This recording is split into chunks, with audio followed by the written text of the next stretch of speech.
Sa ating last video, tapos na po tayong gumawa ng ating sariling answer sheet or ating custom answer sheets.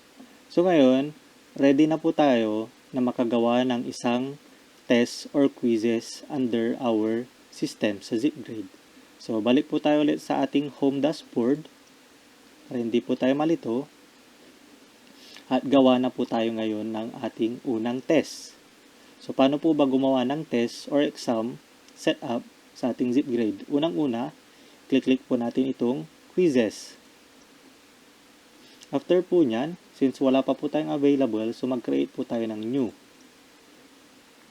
So let's say, we have our, kung halimbawa nasa normal situation po tayo, general math, first quarter examination. Okay, dito sa answer sheet, ngayon, kung ang gagamitin nating answer sheet is yung ating na-create, makikita na po natin siya ngayon dito. At create na po tayo ng ating, or pipili na po tayo ng ating form. So, in our example, syempre, gumawa tayo ng custom answer sheet that best fits dun sa ating exam. So, for example, ito, so piliin po natin yan. And the date is usually hindi na po natin binabago yan kasi nilalagay po yung specific na date sa paggawa po natin. And then ito pong online open submission na option.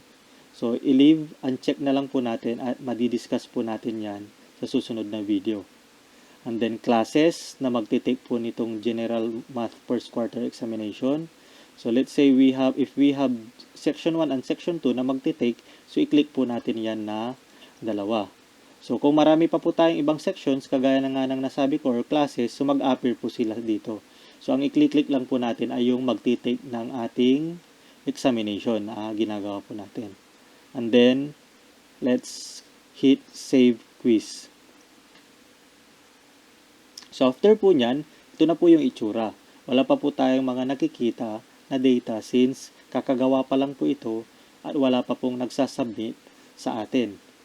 Okay, so ang kagandahan po nito, after pong mag-take po lahat, meron na po tayong mga preliminary data kaagad na naka-ready nang naka-compute. Like yung average and median at yung minimum at maximum score with their percentage. Tapos makikita rin po natin kung ilan yung number of papers at possible points.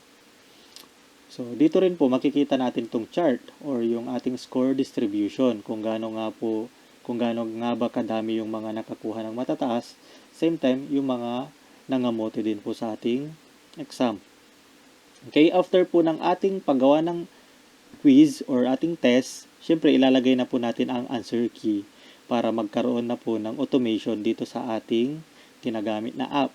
So, dito po sa answer key, i-edit po natin i-click po natin itong edit.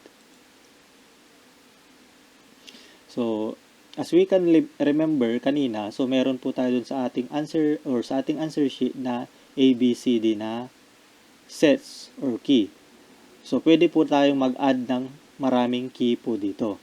So, since meron na pong key A or ito yung set A, so ang ilalagay po muna natin dito is yung answer key ng ating set A na exam. So, let's say ito po yung ating sagot. Yan po. Okay. Ayun. So, ito po yung ito po yung multiple choice na exam po natin. So, of course, in-expect po niya na from A to D lang po yung mga possible. Dito naman po, ito na po yung numerical answer entry po natin. So, it's expecting po na syempre 4 digits po yun. So, maglagay po tayo ng naaayon.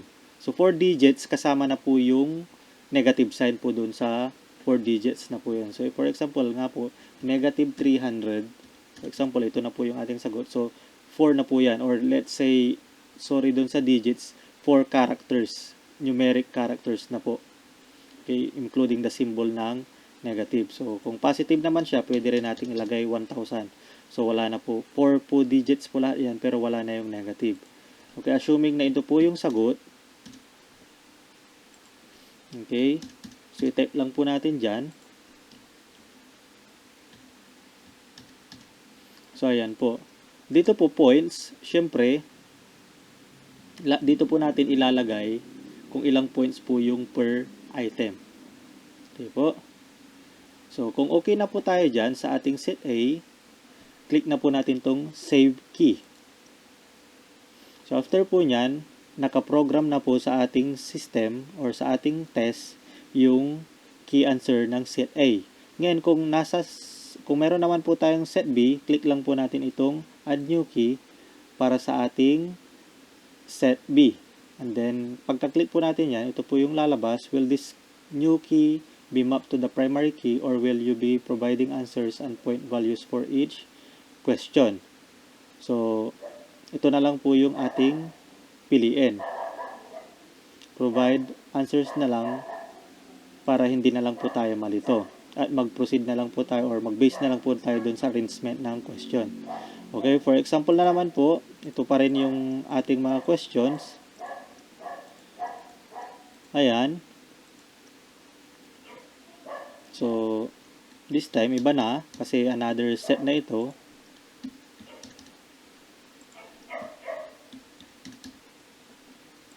So, lagyan lang po natin ng mga sagot.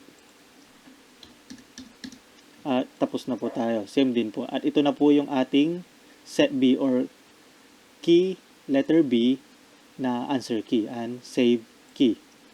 So, yun nga po. Since naka-maximum po na nasa ABCD po tayo, so pwede po tayong maglagay ng hanggang answer key na 4 na magtutugma po doon sa ating custom answer sheet.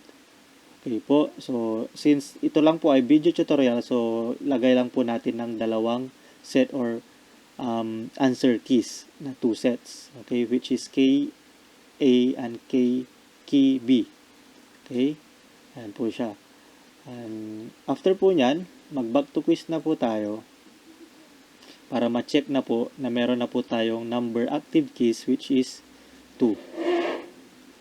Okay po. So, tapos na po tayong mag-set ng or gumawa ng ating quiz. At the same time, mag-assign at mag-program ng ating answer key.